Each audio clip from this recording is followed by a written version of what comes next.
So yes, this working project is separated into two parts. My part does more with classical media. So instead of describing what we are going to do, because you can all read it in the application, I would rather say a few words about the platform or the tool we are going to use in order to do our part of work. So, this event registry platform has been developed in our university from the Institute of Josef Stefan. These are more AI guys, not really into social science. But we have started our collaboration a year ago, and we are trying to find a mutual language. So event registry platform is actually a tool that registers news all over the world. It has been developed in year 2014, and since now it has more than 30,000 sources coming from all over the world. One of its advantages is that it uses Wikipedia for meanings of translation. So news can be written in not only different languages, but also in, let's say, different writings, like Chinese. And this tool uses Wikipedia to find three main entities. One is people, institutions, and countries. So we operate through these entities, which enables us to make analysis more comprehensive. Instead of traditional search through keywords, we can now search through, we say, concepts. If you can imagine, if we would search for Obama, let's say, for example, it could address different things. But if this word is contextualized with institutions and countries, we can really define an entity. So these are the advantages of this tool. As I said, it uses 30,000 sources, but it also lacks some of them. So to apply this tool on national context is a question that would need further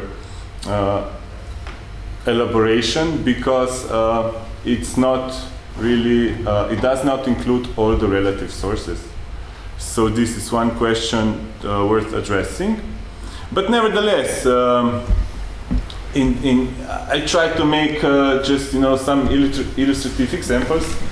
In 5 years, more than almost 300 million of news items have been registered to this platform. I have put 3 examples. Refugees, the second one is not asylum, but a right to asylum, and European Union just as a more general entity. And you can see some of the peaks. This is, I think, the advantage of this tool, that it can show an overview of the content, the issues that have been around in the public sphere.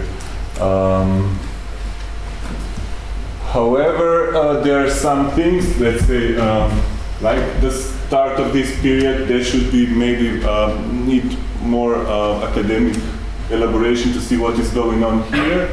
But the peaks, as I checked out, are maybe consistent with the common perception. Let's say this is the first immigration wave in Europe.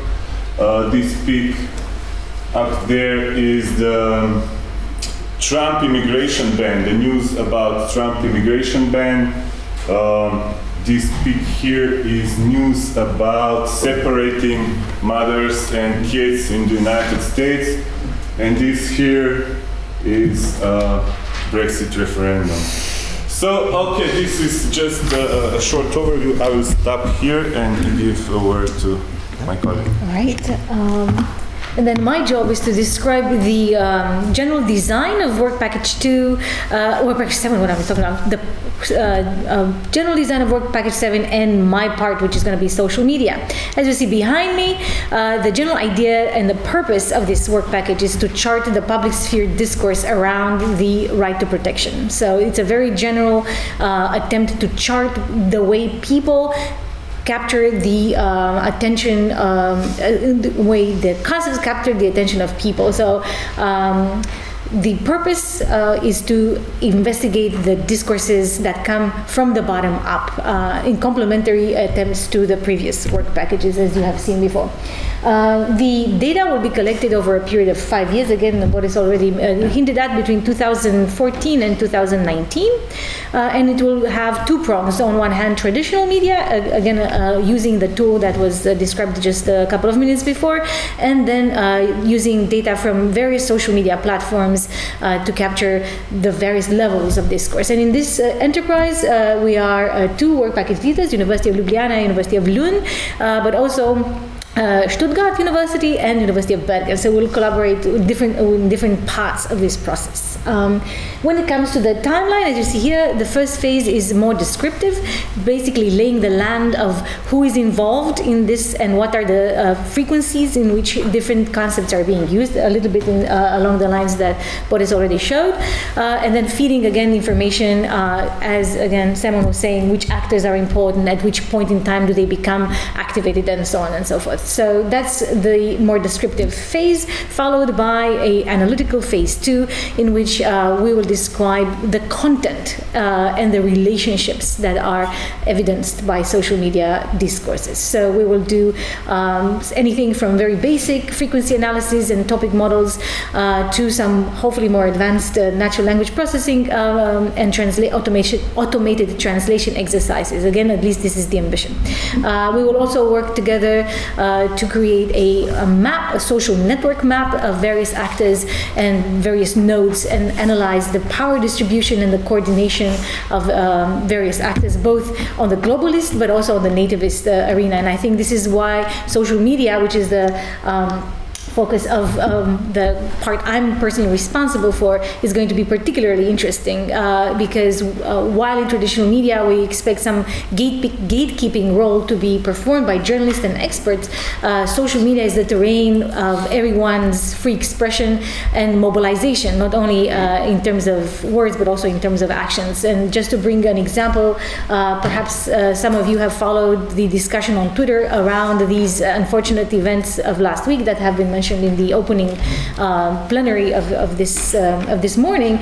For what we could see as a complementary story told on social media is the expeditions of various nativist leaders, to use the term, being present at the border between Greece and at the frontier of the external frontier of the European Union, and getting themselves photographed as refugees were being pushed away. In a sense, saying we're doing something to protect Europe from the refugee invasion. Again, their words.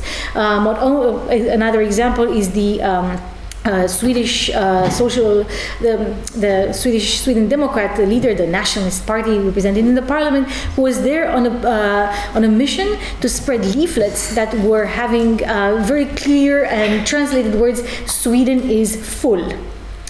All right, and again, this is an action that had much stronger reverberations in social media fields compared to the again filtering imposed by traditional media, who did not want to amplify this type of message. Right, so we expect to see this dynamic and capture this dynamic and analyze the agency of different types of actors and the content and the strategy behind it, the coordination between different national actors and transnational actors. So that's basically what we had ahead of us, and we look forward very much to collaborate with various partners and different points in time in the process.